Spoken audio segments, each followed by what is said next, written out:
আল্লামা সাঈদীর যখন রিমান্ডে নিয়ে গেল, এক হিন্দু ভদ্রলোক রিমান্ড নেবে বলে গেছে।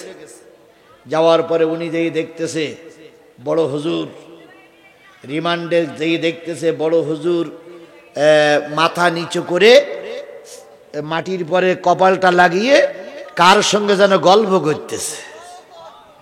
বলুন তো কার সঙ্গে ফোন করতেছে? আল্লাহর সঙ্গে ফোন করতেছে। এই বরিশালের হিন্দু ভদ্রলোক ওই অবস্থা দেখে চেয়ারে এসে বসলেন। স্বরাষ্ট্র মন্ত্রণালয় থেকে ফোন আসতেছে, রিমান্ডের খবর কি? কয় স্যার, বড় হুজুরি দেখলাম কার সঙ্গে ফোনে কথা বলতেছে। স্বরাষ্ট্র মন্ত্রণালয় থেকে বলতে ফোন পেলে কানে কথা তা জানি না, দেখলাম উনি কি বলতেছে আর কেনা কেনা মানে উত্তর দিচ্ছে, তাও উনি আবার জবাব দিচ্ছে। আসলে কি উনি ফোনে কথা বলতেছে? কার সঙ্গে কথা বলতেছে? কিসের মাধ্যমে? নামাজের মাধ্যমে। আসসালাতু মিরাজুল মুমিনিন। কিছুক্ষণ পর ওই ভদ্রলোক আবার গেছে, যেয়ে দেখে এখন দুই হাত তুলে মহান মালিকের কাছে বলতেছে, আর চোখের পানিগুলো টপ টপ করে দাড়ির মাথা বেয়ে জমিনে স্পর্শ করতেছে। আবার রুমে যেয়ে বসছে। বসার পরে উপরের থেকে ফোন আসলো, কি খবর? কয় স্যার, এত কষ্ট করে গেলাম, যেয়ে দেখি উনি চোখের পানি ফেলাই কাঁদতেছে। এত ক্রন্দনরত ব্যক্তির আমি রিমান্ডে নিতে পারলাম না, দেখি কান্নাটা শেষ হোক। ঘন্টা কান পরে আবার গেছে। এবার আল্লামা সাঈদী শুয়ে পড়েছেন। শুয়ে পড়ার পর উনি গেছেন রিমান্ড নেওয়ার জন্য। যেয়ে দেখতেছেন যে ঘরটায় আল্লামা সাঈদী শুয়েছিলেন, সেই ঘরের পশ্চিম মাথায় লাগাইছে ওনার মাথা, পূর্ব দেয়ালের গায়ে লেগেছে ওনার পা, সমস্ত শরীরটা ঘর উজ্জ্বল করে শুয়ে আছে। হিন্দু ভদ্রলোক বলতেছে, আমার ভগবান, যদি চাকরি ছেড়েও দিতে হয় দেব, তবু এমন একটা লোকের কাছে আমি রিমান্ড নিতে পারবো না। ও আমার জাতি, মুসলিমরা আলেমদের কদর বুঝলো, আর তোমরা বুঝলে না। আল্লামা সাঈদীর বিচার হচ্ছে, তো বিচারের কাঠগড়ায় তিনি কি বুকে নিয়ে দাঁড়াইছিলেন বলতে পারবেন আপনারা? কোরআন শরীফ বুকে নিয়ে আর একটা পানির পট নিয়ে দাঁড়িয়ে আছে। সরকার পক্ষের প্রসিকিউটর আল্লামা সাঈদীর বলতেছে, হুজুর, আজকের এই কেসের আরজিতে লেখা আছে আপনি 1 লক্ষ মা বোনের ইজ্জত নষ্ট করেছেন। আল্লামা সাঈদী নাউজুবিল্লাহ বলতেছেন, আউজুবিল্লাহ বলতেছে না, শুধু চোখ বেয়ে পানি পড়তেছে আর বলতেছে, মালিক, সব তো তুমি শুনতেছো। প্রসিকিউটর উকিল বলতেছে, হুজুর, কেসের আরজিতে লেখা আছে 60 বছরের বুড়িকে আপনি ধর্ষণ করেছেন। তখন আপনার বয়স ছিল 18-20 বছর। হুজুর, 60 বছরের বুড়িকে যখন ধর্ষণ করলেন তখন কেমন অনুভব হলো? আল্লামা সাঈদী কিছু বলে না। এবার ওই উকিল বলতেছে, ও হুজুর, হিন্দুরা বিয়ে করে পালকিতে বউ নিয়ে যাচ্ছিল, আপনি সেই বউটারে তুলে নিয়ে নিজের ঘরের ভিতরে রেখে দিনের পর দিন ধর্ষণ করেছেন, তখন আপনার কেমন লেগেছিল? হুজুর কিছুই বলতেছে না। এরপরে বলতেছে, হুজুর, 12 বছরের একটা ছোট মেয়েকে আপনি যখন ধর্ষণ করেছিলেন, ওরা তখন কান্নাকাটি করেছিল, তখন কি আপনার মনে একটু মায়া দয়া লাগেনি? হুজুর কিছুই বলতেছে না। 2 পক্ষের শুনানি হলো না। 1 পক্ষের শুনানির পর বিচারক যখন রায় লিখবেন, আল্লামা সাঈদী বলেন, ও বিচারক, ও মহামান্য বিচারক, একটা বার আমার একটা কথা শোনেন। আমি জানি আজকে আমার পক্ষে রায় হবে না, আমার বিপক্ষে রায় যাবে। আমি জানি আপনার রায় আমার আমৃত্যু কারাদণ্ড কিংবা ফাঁসি হবে, কিন্তু একটা জিনিস আপনি লিখে রেখেন, জেনে রেখেন, এই আদালত কিন্তু শেষ আদালত না, এর উপরে কিন্তু আর একটা মালিকের আদালত আছে। সেই দিন কিন্তু সবাইকে মালিকের আদালতে কি করা লাগবে? দাঁড়ানো লাগবে। তখন ওই আদালতে ছিলেন বিচারপতি মানিক, ওরপে কালা মানিক, শামসুদ্দিন মানিক ওরপে কালা মানিক। 4 জন বিচার না 5 জন বিচারপতির উনি এক জায়গায় ছিলেন। উনি বললেন যে, হুজুর, আল্লাহর কাছে নালিশ করেন, আল্লাহ যা পারে করুক, এখন তো আপনার ফাঁসিটা হোক। আল্লামা সাঈদী কার কাছে নালিশ করেছিলেন? দেখেন, নালিশির পরে কেউ লিখেছে আমৃত্যু, কেউ লিখেছে যাবজ্জীবন, আর এই কালামানিক লিখেছিল কি? ফাঁসি। কালামানিকের রায় ছিল ফাঁসি। কালামানিক ফাঁসির রায় দিয়ে ফাঁসি দিতে পারি নাই বলে অনেক দুঃখ করেছে। যখন দেশ স্বাধীন হয়ে গেল, কালামানিক লক্ষ লক্ষ টাকা নিয়ে কোন দিক দিয়ে পালাই যাচ্ছিলেন? সিলেট দিয়ে পালাই যাচ্ছিলেন। জনগণ তারে ধরল। এর আগে প্রধান বিচারপতি পালায়ে গেছে কি রোগে আক্রান্ত হয়ে, ক্যান্সারে আক্রান্ত হয়ে। আব্দুল ওয়াহাব মিয়া চাকরি ছেড়ে দিয়েছিল। এভাবে করে অনেকে চাকরি ছেড়ে দিয়েছে, কেউ পালাইয়ে গেছে। বিচারপতি মানিক পালাই যাচ্ছিল সিলেটের এক জায়গা দিয়ে, হঠাৎ করে জনগণ তারে ধরে মোটামুটি গণধোলাই দিছে। এক পর্যায়ে এসে কলার পাতায় শুয়েছিল। বাংলাদেশের বিজিবি তাকে ধরে নিয়ে আসলো। জনগণ তাকে গণপিটান দেওয়া শুরু করলো। এক পর্যায়ে পিটান খাইতে খাইতে এক লোক রাগ সম্বরণ করতে না পেরে দেশে লাথি জাগায়, এক লাথিতে বিসি একটা আউট। হেসো না ভাই, হেসো না, আল্লাহর বিচার হবেই। আজও কালো আল্লাহর বিচার হবেই। কথা বলে ঠিক না ঠিক? শেখ হাসিনা রহমাতুল্লাহ আলাইহি বলেছিলেন যে খালেদা জিয়া আর ইউনূসকে ওই পদ্মা নদীর পরেতে কি করতে হবে? টুস করে ফেলাই দিতে হবে। তাই বলেছিল না? তাই বলেছিল না? অহংকার কখনো আল্লাহ সহ্য করতে, টুস করে সুবই আনতে হবে। শেখ হাসিনা কোথায় আছেন আপনি? হযরত শেখ হাসিনা রহমাতুল্লাহ আলাইহি, আপনি কোথায় আছেন? ওখান থেকে তাকিয়ে দেখেন, যাদেরকে টুস করে পানিতে চুবাইতে চাইছিলেন তারা এখন বাংলাদেশের বড় চেয়ারে বসে আছে। কথা বলেন, কথা বলেন, কথা বলেন। তারা এখন জাতীয় সংঘে ভাষণ দেয়। আর সেদিন সেনাকুঞ্জে প্রধান উপদেষ্টা আর ম্যাডাম খালেদা জিয়া দুইজন পাশাপাশি হয়ে যখন খোশ আলাপ করছিল, জাতি তার 16 বছর আগের হারানো ইতিহাস খুঁজে পেয়েছে। কথা বলেন ঠিক না বেটি?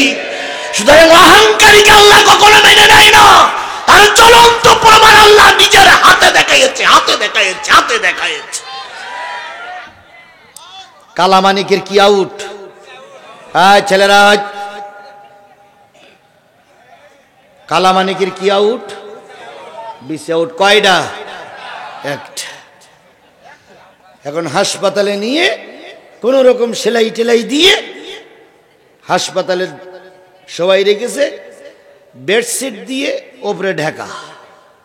সাংবাদিকরা বলতেছে,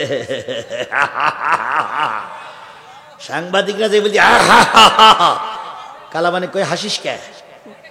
কই আপনি না আল্লামা সাঈদীর ফাঁসি চাইলেন? কয় রে চাইলাম, তা হইল না। কয় আপনার এখন কি অবস্থা? তো বলতেছে আমার একটা নেই। একটা গেল কই? পাকিস্তানে গেছে না ভারতে গেছে? কাছে না এক লাথিতে একটা আউট হয়ে যে কোন দিক গেল বুঝতেই পারলাম না। তখন সাংবাদিকরা বলতেছে কালামানিক ভাই ডাইন পাশেরটা না বাম পাশেরটা গেছে? কালামানিক তখন রেগে মেগে বলতেছে আমার বেশি একটা নেই, আর তুই ডাইন পাশেরকে বাম পাশেরটা খোঁজ দিছিস না? খেলাকার। এ মুসলমান বলেন খেলাকার। সুতরাং অহংকার করো না। অহংকার হলো ধ্বংসের মূল। আজকে অহংকার করলে কালকে তোমাকে আল্লাহ পথের ফকির বানাই দিতে পারে। তুমি মেসোয়াক করা ফজিলত তো জানো, খাওয়ার শেষে মিষ্টি মুখের হাদিসটাও মানো। শুধু হক কথাটা উচ্চ স্বরে বলতে পারো না, অন্যায় দেখে বারুদু হয়ে জ্বলতে পারো না।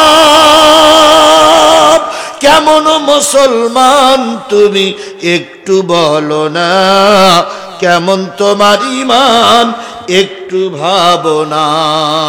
তুমি মেসোয়াক করা ফজিলত তো জানো, খাওয়ার শেষে মিষ্টি মুখের হাদিসটাও মানো। তুমি যেই কালেমার দাওয়াত দিলে হাদিয়া তোহফা মেলে, দেখো সেই কালেমার দাওয়াত দিয়ে কত জোনাজি জেলে। তুমি যেই কোরআনে রস করিলে বুকেতে নেই তুলে, দেখো সেই কোরআনের ব্যাখ্যা লিখে কেউ ফাঁসিতে ঝোলে। তুমি ভাঙনের খেলা খেলতে জানো, গড়তে জানো না, অন্যায় দেখে বারুদু হয়ে জ্বলতে পারো না। কেমন মুসলমান তুমি একটু ভাবো না, কেমন তোমার ঈমান একটু বলো না।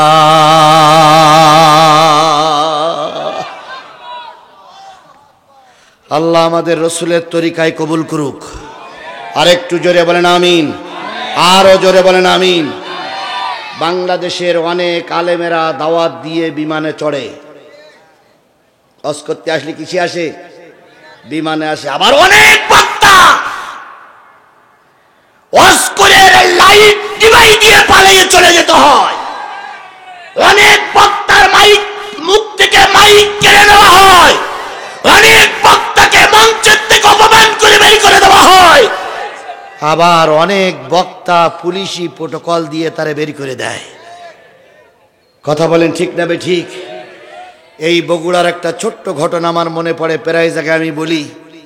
এক মাহফিলে আমি হজ করতেছি, হজ করতে যেয়ে পুলিশ, আওয়ামী লীগ, যুবলীগ, ছাত্রলীগ, তাঁতি লীগ, কৃষক লীগ, পাইকানা লীগ, পেশাব লীগ সব চারিপাশে ঘিরে ফেলাইছে আমার।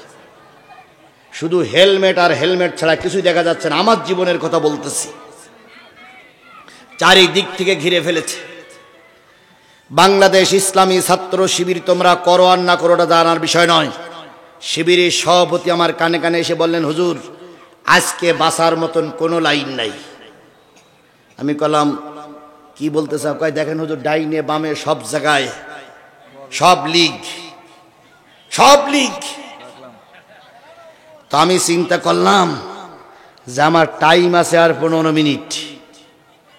এই 15 মিনিটই এমন হজ করব আজকে মোটামুটি 14 গোষ্ঠী উদ্ধার করে তাই বাড়ি যাব। আমি জানি আমার মঞ্চের থেকে নামার পরপরই হয় গ্রেপ্তার, নাই গুলি। তা অন্তত 15 মিনিট সময় আছে, অন্তত ঠিক মতন চালাই যায়।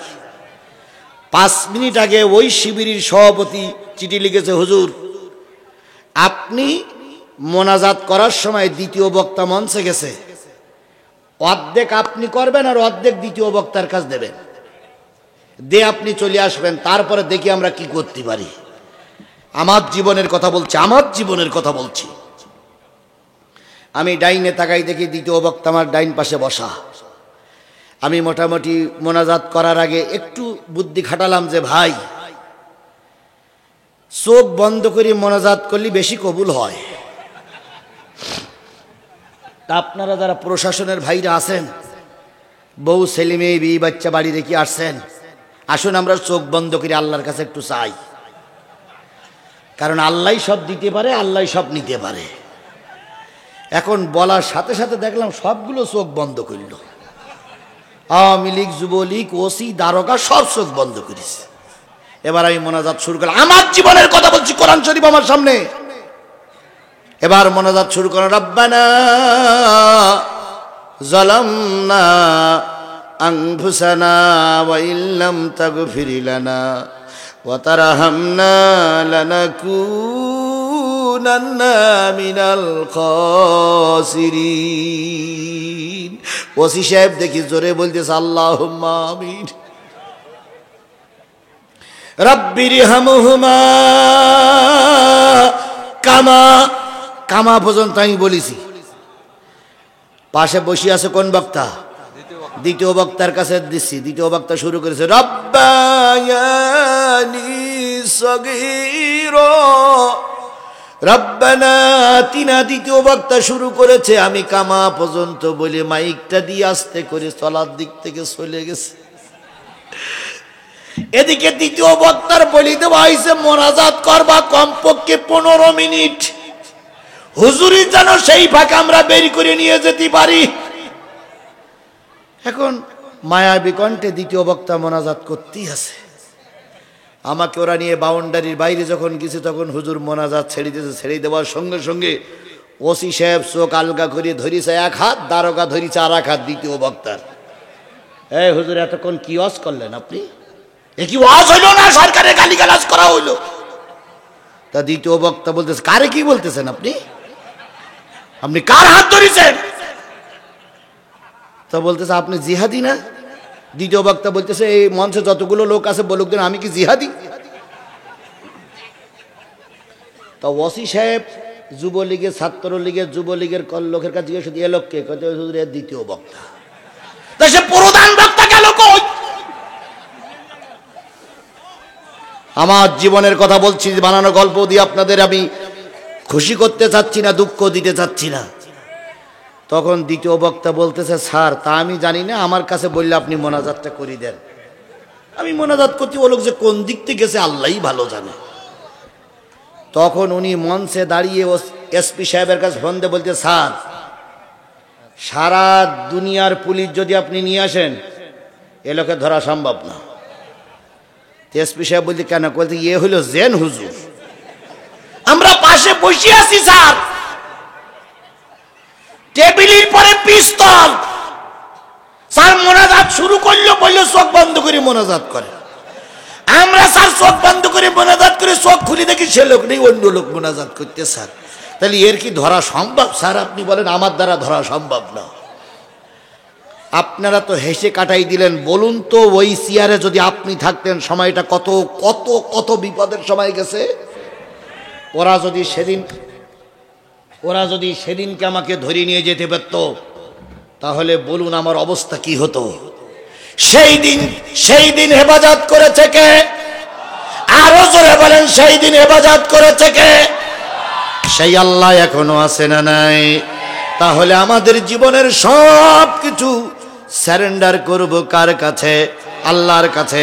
তাই বলতেছিলাম, সর্বপ্রথম যারা জান্নাতে যাবে তারা কি? নবী। আর আপনি যদি ওই নবীর সঙ্গে জান্নাতে যেতে চান, নবীর সুন্নতের পাবন্দি করা লাগবে, আর 5 ওয়াক্ত নামাজ ঠিক মতন আদায় করা লাগবে। 1 নম্বর, নবীরা যাবে জান্নাতে, আমরা কি নবীদের সঙ্গে জান্নাতে যেতে চাই? আল্লাহ আমাদের কবুল করুক, জোরে বলেন আমিন। 2 নম্বর, পিছনে আর এক দল আসছে, ফেরেশতারা বলবে নবীরা আগে জান্নাতে চলে যান, আপনারা ভিআইপি টাইপের লোক, আপনারা ভিআইপির চেয়ারগুলো নিয়ে বসেন। 2 নম্বর, তোমরা যারা জান্নাতে ঢুকতেছো তোমরা কারা গো বাবু, একটু পরিচয় বলো, পরিচয় না দিলে তো তোমাদের জান্নাতে ঢুকতে দেওয়া যাবে না।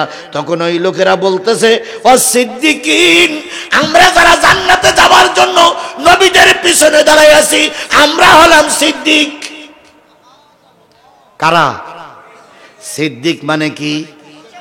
আরো জোরে বলেন, সিদ্দিক মানে কি? এই বাংলাদেশে সিদ্দিকির বড় অভাব।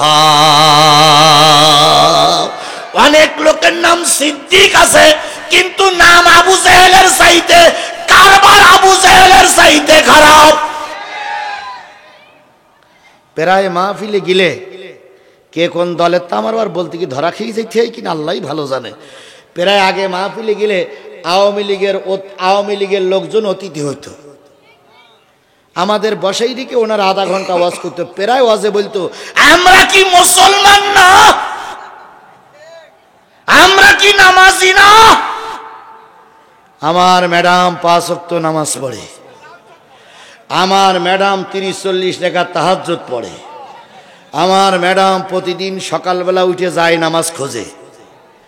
আমরাও মনে করতাম আসলে কথাটা ঠিকানা ঠিকানা বলতেস কি করি। আমরাও মেনে নিয়েছিলাম যে আসলে এই সিদ্দিকদের কথা সব ঠিক। যখন ছাত্র জনতা যখন ম্যাডামের বাড়ি আক্রমণ করলো, গণভবন, ও আল্লাহ, সব পাওয়া গেল, সে যায় নামাজ আর কোরআন শরীফ পাওয়া গেল না। তাহলে কত বড় সিদ্দিক ওরা, চিন্তা করি দেখেন একটু, কত বড় সিদ্দিক। এবার সাংবাদিকরা জিজ্ঞেস করলো, বিগত 15, 15.5, 16 বছর শুনতেছি ম্যাডাম যায় নামাজ আলা, শুনতেছি ম্যাডাম পড়ে, তাহলে সে যায় নামাজ আর কোরআন শরীফ গেল কই?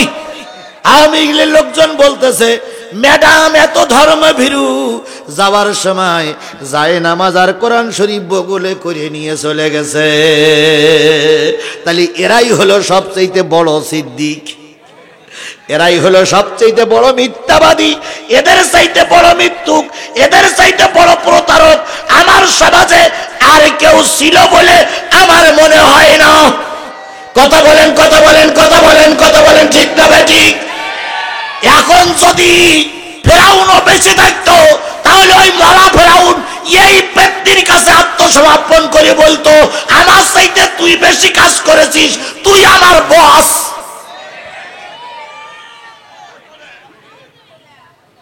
ফেরাউনের বস ছিল শেখ হাসিনা, কথা স্বীকার করেন আপনারা?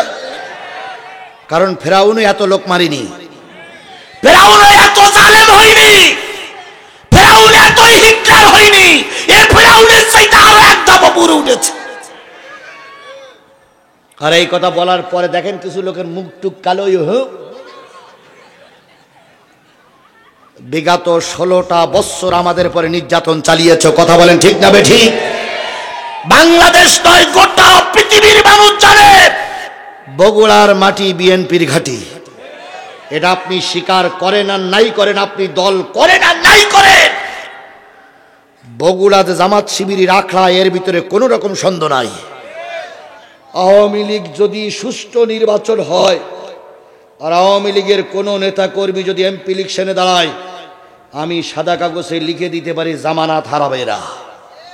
অথচ বিগত 16টা বছর আমাদের আমানত চিন্তাই করে নিয়ে এরা আমাদের পরে জালেমের ভূমিকা পালন করেছে, কথা বলে ঠিক না ঠিক? এখন ভালো মানুষ শাস্তি চাও, ভালো মানুষ শাস্তি চাও, তোমাদের চরিত্র দেশের মানুষ ভালোই জানে, ভালোই জানে, ভালোই জানে। মামুনুল হক কয়েকদিন আগে একটা ওয়াজ করেছে, ওতে কি আমার সময় কমায়নি না বাড়ায়নি? তাহলে ঠিক আছে। হ্যাঁ, ও না, দোয়া আচ্ছা করবো ইনশাল্লাহ। ভাই কষ্ট পাচ্ছেন না তো? সেই জন্য বলছি যে যেহেতু আপনারা ব্যস্ত থাকেন তো আচ্ছা ভাই ঠিক আছে। মামুনুল হকের ওয়াজ শুনেছেন আপনারা? মামুনুল হক কয়েকদিন আগে একটা ওয়াজ করেছে, বলবো? আমার ওয়াজ না, বলো মামুনুল হক, আমি রিলে করতেছি। মামুনুল হক বলতেছে যে ফেরাউন এখন যেখানে আছে মিশরের পিরামিডে হাড় কঙ্কালগুলো আছে, ওখান তো ওই ফেরাউনি তুলে নেছে, আনার পরে এক গ্লাস পানি নাও, নেবার পরে ওই পানিতে ফেরাউনির হাড় কঙ্কালগুলো চুবাও, চুবাইয়ে আবার ওই জায়গায় রেখে এসো। এবার নমরুদির তুলে নিয়ে এসো কয়েকদিন পর, নমরুদির তুলে এনে ওই পানিতে নমরুদির চুবাও, চুবানোর পরে নমরুদির কোথায় রেখে এসো? জায়গায় রেখে এসো। এরপরে আবু জেহেল এক গর্তের ভিতরে শুয়ে আছে, ওখান থেকে তুলে নিয়ে সেই নিয়ে পানির ভিতরে চুবাও, চুবানোর পরে ওরা ওই জায়গায় রেখে এসো। এরপর ওর সঙ্গে একটা মৌলবী ঢুকাও, সেটা আব্দুল্লাহ বিন উবাই। এই উবাই, আব্দুল্লাহ বিন উবাই মৌলবীর তুলে নিয়ে সেই নিয়ে ওর ভিতরে চুবাও, চুবানের পরে সাইন নেতার চুবানের পরে পানির একটা কালার হবে। এই ওয়াজটা কেনা করতেছে বলেন তো? মামুনুল হক। পানির একটা কালার হবে, ওই কালার আওলা পানি বাংলাদেশের যদি কোনো নারীরে খাওয়ানো হয়, ওই নারী যদি কোনো মেয়ে বাচ্চা ভূমিষ্ঠ করে, তাহলে ওই মেয়ে বাচ্চাটার নাম হবে শেখ হাসিনা।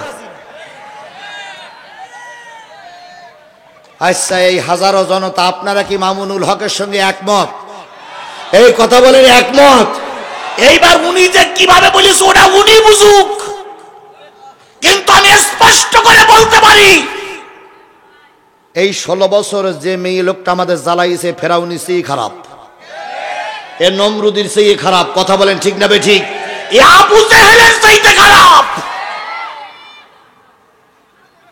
এখন আমরা কথা বললি তোমরা আমাদের আটকাতে চাও, বিগত 16টা বছর তোমরা আমাদের কথা বলতে দেওনি। আজকে আমি তৃতীয় না চতুর্থ বছর এখানে মাহফিল করতে এসেছি। রাতুল ভাই 20,000 টাকা না 10,000 টাকা দিয়ে রেখেছিল এখান থেকে 3 বছর আগে, আমার দিয়ে মাহফিল করে কয় বছর হয়েছে? 4 বছর।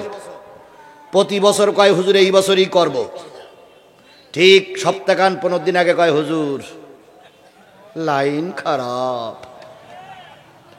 আচ্ছা ও বছর করলাম না, পরের বছর কয় হুজুর আমার ডেটটা ঠিক আছে তো? আমি বললাম গত বছর তো করতে পারেন, কয় হুজুর এবার চেষ্টা করব। ঠিক 10-15 দিন আগে কয় হুজুর আপনার ঢুকতে দেবে না। এই 4 বছরের পরে 5 বছরের মাথায় আমাকে এই জায়গায় বসতে সুযোগ করে দেওয়া হয়েছে, কথা বলেন ঠিক না ঠিক? আমি দেশের কোন জঙ্গি সংগঠনের সঙ্গে জড়িত নই, আমি বাংলাদেশের কোন মার্ডার কেসের আসামি নই, আমি বাংলাদেশ বাংলাদেশের কাউকে খুন করে মাহফিল করতে আসি নাই। তাহলে আমার ওই সরকারের কাছে প্রশ্ন, বিগত 5টা বছর এই মঞ্চ আমাকে উঠতে দেওয়া হয়নি কেন? জাতি জানতে চায়, জাতি জানতে চায়। যদি আমরা সেই প্রতিশোধ নিতাম, একটা আওয়ামী লীগের নেতা কর্মী দোকান খুলে বসে থাকতে পারত না। আমরা যদি সেই প্রতিশোধ নিতাম, একটা আওয়ামী লীগের নেতা কর্মী চাকরিতে থাকতে পারত না। আমরা যদি সেই প্রতিশোধ নিতাম, একটা আওয়ামী লীগের নেতা কর্মী বউ ছেলেপিলে নিয়ে ঘুরতে পারত না। কিন্তু হিংস্র তোমরা দেখাতে পারো, আমরা দেখাতে পারি না। কথা বলেন ঠিক না বেঠিক? বিএনপি এবং জামাতের দুই দলের পক্ষ থেকে আওয়াজ এসেছে, প্রতিশোধ নেব, পরে প্রতিশোধ নেওয়া যাবে না। আমরা আগে গণতন্ত্র টিকাই রেখে সুষ্ঠু একটা নির্বাচনের মাধ্যমে একটা গণতান্ত্রিক দলকে ক্ষমতায় বসাই, তারপরে যা হয় হবে। এখন দেশের ভিতরে কোনো অরাজকতা তৈরি করা যাবে না। এটা আমরাই বলতে পারি, এটা আমরাই করতে পারি, এটা ইসলামী দলের লোকেরা করতে পারে, কিন্তু তোমাদের দলের লোকেরা তা পারে না। কি কায়দায় বলতেন? আমরা পালাই না, আমরা পালানো জাত নই।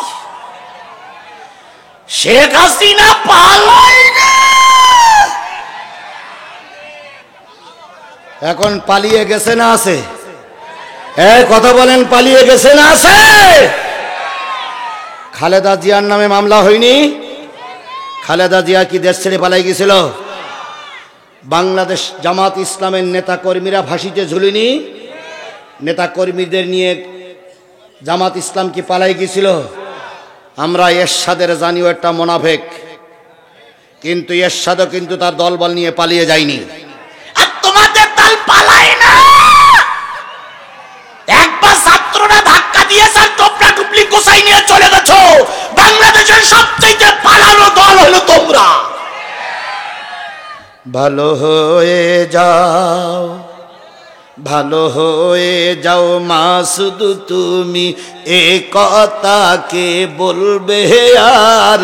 পালিয়ে গেছে কৌয়া কাদের, কেউ জানে না খবর তার। ভালো হয়ে যাও। চলবে, চলবে। ভালো হয়ে যাও মাসুদ তুমি, এ কথা কে বলবে আর? পালিয়ে গেছে কৌয়া কাদের, কেউ জানে না।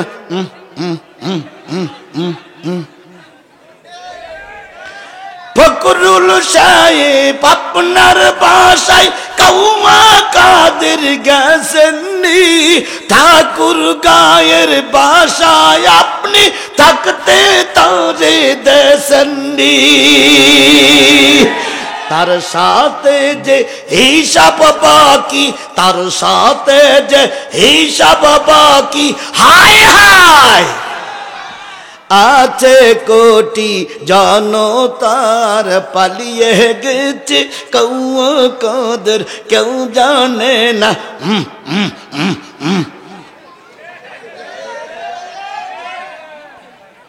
এরা যতগুলো কথা বলেছে সব কথা মিথ্যা কথা বলে, ঠিক না ঠিক? এই জন্য সর্বপ্রথম জান্নাতে যাবে কারা? নবীরা। তারপরে যারা কারা যাবে? সিদ্দিক।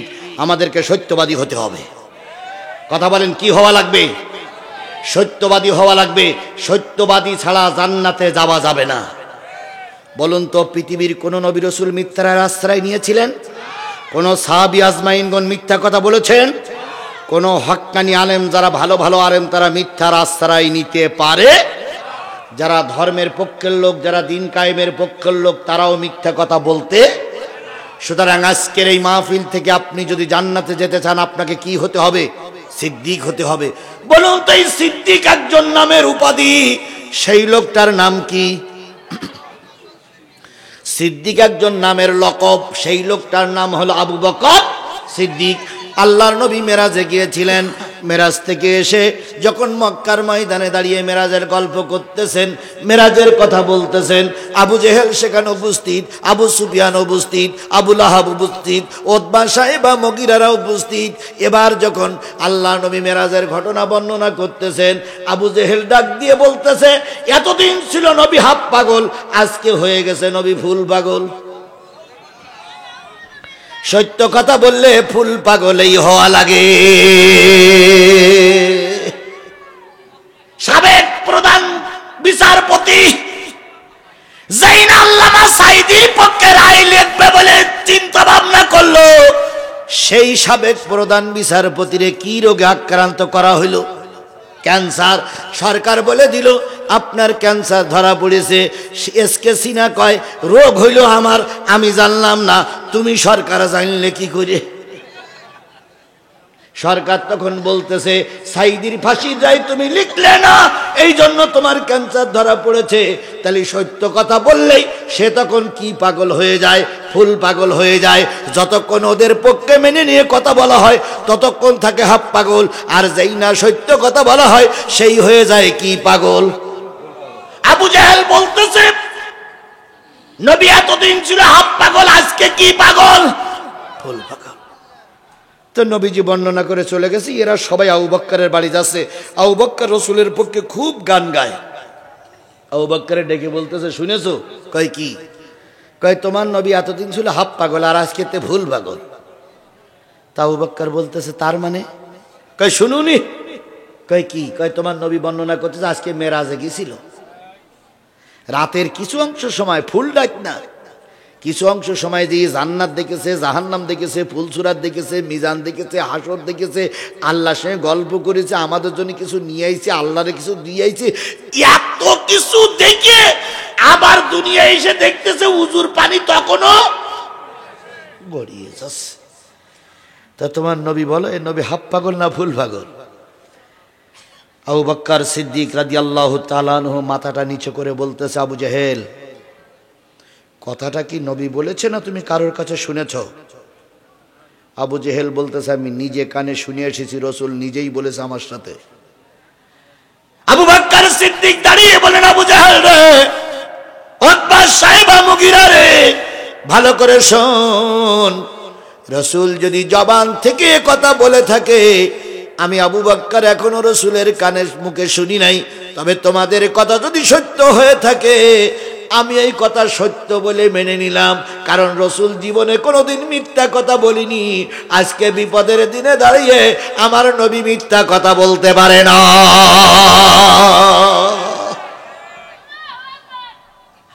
একথা বলার পর আবু জেহেল বলতে ওসব এক দলের লোক, এর গা পারা যাবে না। এরকম বলা লোক আমাদের সমাজে আছে না নাই? আমাদের সমাজে আছে না? ইসলামের কথা বললি বলে সব এক দলের লোক। আমির হামজা কথা বলতেছে হলো জামাতের প্রোডাক্ট। আজহারি কিছুদিন আগে কথা বলেছিল, আজহারিকে কি বলা হয়তো? জামাতের প্রোডাক্ট। মামুনুল হক কিছুদিন কথা বলেছিল, এই জালেমেরা, এই পেত্তির বাচ্চা বলেছিল মামুনুল হক ও জামাতের প্রোডাক্ট। সত্যের পক্ষে কথা বললেই সে জামাতের প্রোডাক্ট হয়ে যায়। কথা বলেন ঠিক না বে ঠিক? ওদের অনেক এমপি মন্ত্রীরা তাদের চাকরি চলে গেল শুধু জামাতের পক্ষে কথা বলার কারণে। আল্লামা সাঈদীর মৃত্যুর পরে কিছু এমপি মন্ত্রীর স্ট্যাটাস দিয়েছিল, কিছু ছাত্রলীগ যুবলীগের মানুষের স্ট্যাটাস দিয়েছিল আল্লামা সাঈদী। এই কারণে অনেক ছাত্রলীগ যুবলীগের পদ এবং পদবি চলে গেছিল, অনেক এমপির এমপিত্ব চলে গেছিল, অনেক সরকারি চাকরির থেকে তাকে সাসপেন্ড করা হয়েছিল শুধু সত্য কথাটা বলার দায়ে। ঠিক তদ্রূপ আবু জাহেল বলতেছে এক দলের লোক। আবু বকর মনটা খারাপ করলেন না, চলে গেলেন। কিছুক্ষণ পরে নবীর সঙ্গে দেখা। ইয়া রাসূলুল্লাহ আমি বিশ্বাস করেছি। সুবহানাল্লাহ বলবেন না? আরেকটু জোরে সুবহানাল্লাহ বলবেন না? নবীজি বলতে আবু বকর কি বিশ্বাস করেছ? কয় আপনি যেটা বলেছেন ওটাই বিশ্বাস করেছি। নবীজি বলতে আমি তো এখনো কিছু বলিনি। কয় ইয়া রাসূলুল্লাহ আপনি মেরাজে গেছিলেন না? হ্যাঁ। তুমি শুনলে কার কাছ থেকে? কয় আবু জেহেল, উতবা, ওলীদ ইবনে মুগীরা আপনার সাথে কথা বলে এসে আমার বাড়ি আসছিল। এসে বলতেছে তোমার নবী এই করেছে সেই করেছে। তা আমি শুধু একটা বার শুনলাম এই কথাটা কি নবী বলিছে? ওরা বলেছে হ্যাঁ। তা বলার সাথে সাথে আমি বিশ্বাস করেছি, একটু অবিশ্বাস করিনি। নবীজি দাঁড়াই বলেন, আবু বকর, এতদিন তুমি শুধু ছিলে আবু বকর, আজকের থেকে কি হলে? আজকের থেকে তোমার নামের লকব হলো, তোমার নামের উপাধি হলো কি? সিদ্দিক। সুতরাং সিদ্দিক মানে সত্যবাদী, সিদ্দিক মানে সত্যের পক্ষে কথা বলা লোক। আমরা পাবনায় সফর করেছি, পিরোজপুর সফর করেছি, ফরিদপুর সফর করেছি, বিভিন্ন জেলায় সফর করে দেখেছি অনেকে ইসলামী আন্দোলনের নেতা কর্মীর বিরুদ্ধে সাক্ষী দেওয়ার কারণে অনেক নেতা কর্মীরা ইসলামী আন্দোলনের নেতা কর্মীদের বিরুদ্ধে সাক্ষী দেওয়ার কারণে কেউ বা পাগল হয়ে গেছে, কেউ বা পায়খানা খাচ্ছে, কেউ বা মাতাল হয়ে ঘুরে বেড়াচ্ছে, কেউ বা ন্যাংটা হয়ে ঘুরে বেড়াচ্ছে। ও আমার জাতি, আলেমদের অভিশাপ আজ হোক কাল হোক লাগবে। শহীদ, শহীদ শব্দটা খুব কঠিন রে ভাই। শহীদ যে কোনো লোক হয় না, শহীদ হতে গেলে বুক ভরা ঈমান লাগে। আবু সাইদ এই যে সংস্কার আন্দোলনে মারা গেলে শহীদ কিনা আপনারাই বলেন, আরো জোরে বলেন। জীবনের সবচাইতে প্রিয় হলো রুহু, সেই রুহুটা বের করে দেওয়ার জন্য আবু সাইদ বলেছিল চালাও গুলি। চালাও কি? বন্দুকের নলের সামনে দাঁড়িয়ে দেশের পক্ষে কথা বলা লোক খুব কমই পাওয়া যায়। কথা বলেন ঠিক না বেঠিক? আবার বলি ম্যাডাম, খালেদা জিয়া পালাইনি, জামাত ইসলাম পালাইনি, এরশাদ পালাইনি, আপনি পালাই গেলেন কেন? আপনি দেশে থাকতে পারতেন। আবার শুনলাম গত পরশুদিন নাকি ওবায়দুল কাদের দেশ থেকে পালিয়ে গেছে।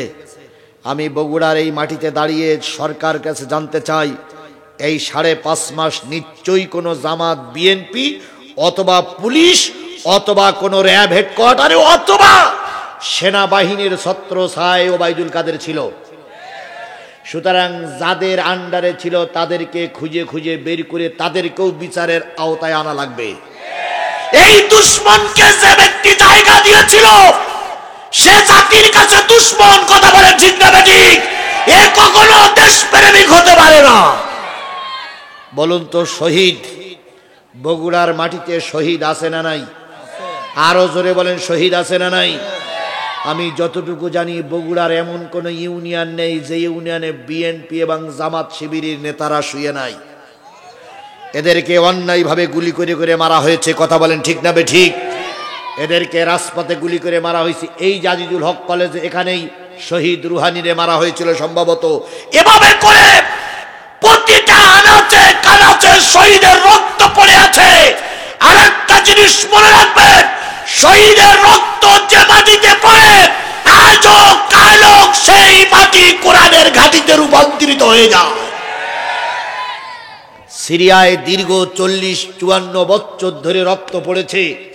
আমাদের শেখ হাসিনা যেভাবে পালাই গেছে, সিরিয়ার প্রেসিডেন্ট সেইভাবে পালাই গেছে। কারণ শহীদের রক্ত যে মাটিতে পড়ে সেই মাটি ইসলামের জন্য উর্বর হয়ে যায়। এবার আমি আপনাদের কাছে জিজ্ঞেস করতেছি, আল্লামা সাঈদী স্বাভাবিক মৃত্যুবরণ করেছে না শহীদী মৃত্যু হয়েছে? তাহলে শহীদী মৃত্যু যদি হয়ে থাকে, আজকের এই জাতিকে নিয়ে শপথ নিচ্ছি, শহীদের প্রতিটা রক্তের ফোঁটার বদলা আমরা নেবই। কোন অবস্থায় সাঈদীর রক্ত বিফলে যেতে দেব না, দেব না, দেব না। তবে সেটা মারামারির মাধ্যমে নয়। সাঈদীর শেষ স্বপ্ন ছিল বাংলাদেশ কোরআন দিয়ে চলুক, তাই ছিল না? উনি যখন জেলখানায় গেছিলেন তার আগে সাক্ষাৎকার ছিল যে হুজুর আপনি তো বড় হুজুর, দীর্ঘদিন এই কাজ করেছেন, আপনার শেষ ইচ্ছা কি? উনি বলেছিলেন আমার শেষ ইচ্ছা বাংলাদেশে কোরআনের রাজ কায়েম হোক। তাহলে ওনার শেষ ইচ্ছা কোরআন দিয়ে দেশ চলুক। আমরা যদি আগামীতে কোরআনের পক্ষে সাপোর্ট দিতে পারি, ওনার আত্মা কষ্ট পাবে, ওনার আত্মা মুক্তি পাবে। কথা বলেন ঠিক না বেঠিক? যদি আমরা শেষ সাপোর্টটুকু আল্লামা সাঈদীর পক্ষে দিয়ে যদি সে কোরআনের রাজ কায়েম করতে পারি, তাহলে আল্লামা সাঈদীর আত্মা শান্তি পাবে। কথা বলেন ঠিক না বেঠিক? 57 জন বিডিআর হত্যা হয়েছে না হয়নি? এরা সবাই শহীদ। এই শহীদদের বদলা আমাদের নীতি হবে, এদের বিচার এই বাংলার মাটিতে। ওদের ওই 57 জন বিডিআর সহ 84 জন লোক সেদিন মারা যায়, প্রতিটা হত্যার বিচারের মাধ্যমে দোষীদের শাস্তির আওতায় এনে এদেশে কোরআনের রাজ কায়েম করলে ওই 57 জনের আত্মা কষ্ট পাবে, 57 জনের আত্মা শান্তি পাবে। কথা বলেন ঠিক না বেঠিক? হেফাজতের আলেমদেরকে রাতের অন্ধকারে লাইট নিভায়ে মারা হলো। কথা বলেন ঠিক না বেঠিক? যদি আমরা হেফাজতের আলেমদের হত্যার বিচার করতে পারি, হেফাজতের আলেমরা শান্তি পাবে। সর্বশেষ, এই দেশের স্বাধীনতা আনার জন্য জামাত বিএনপির যা ভূমিকা, তার চাইতে বেশি ভূমিকা ছিল ছাত্রদের। মুসলমান কথা বলেন, তার সেই ভূমিকা ছিল ছাত্রদের নয়? ক্লাস 3 পড়া একটা মেয়ে যেদিন স্বাধীন হবে তার আগের দিন এক পুলিশের কাছে যেয়ে দেখতেছিলাম, ভিডিও দেখতেছিলাম, পুলিশের বক্সিং দেস্তার বলতে গুলি কর, গুলি কর, আমার ভাইকে তোরা মেরেছিস, গুলি কর। ছোট ছোট বাচ্চাগুলোর চোখে গুলি লেগেছে, চোখ বাহির হয়ে গেছে। বুড়ো মানুষ, বুড়ি মানুষ, ভ্যানওয়ালা, রিক্সাওয়ালা, সচিবালয় থেকে শুরু করে বহুত মানুষ মৃত্যুবরণ করেছে। এদেরকে আল্লাহ শহীদ হিসাবে কবুল করুক। আর একটা জিনিস মনে রাখবেন, শহীদের রক্ত যে মাটিতে পড়ে সেই মাটিটা কোরআনের ঘাঁটি হয়ে যায়। সুতরাং আমরা শহীদ না হতে পারলে শহীদের বাপ হব, চাচা হব, দাদা হব, শহীদ ভক্ত হব, শহীদের পক্ষে থাকব। তাহলে কয় শ্রেণী গেল? নবী হতে পারিনি, সিদ্দিক ঠিক মতন হতে পারি, শহীদও ঠিক মতন হতে পারিনি। এবার সালেহীন। আল্লাহ বলতেছে তোরা নবী হতে পারবি না, সিদ্দিক হতে পারবি না, শহীদ হতে পারবি না, তবে তোরা কি হতে পারবি? সালেহীন হতে পারবি। আর সালেহীন যদি হতে চান, আজকের থেকে নিয়ত করতে হবে 5 ওয়াক্ত নামাজ কাজা করব না। আজকের থেকে নিয়ত করতে হবে আলেম ওলামাদের সাথেই থাকবো।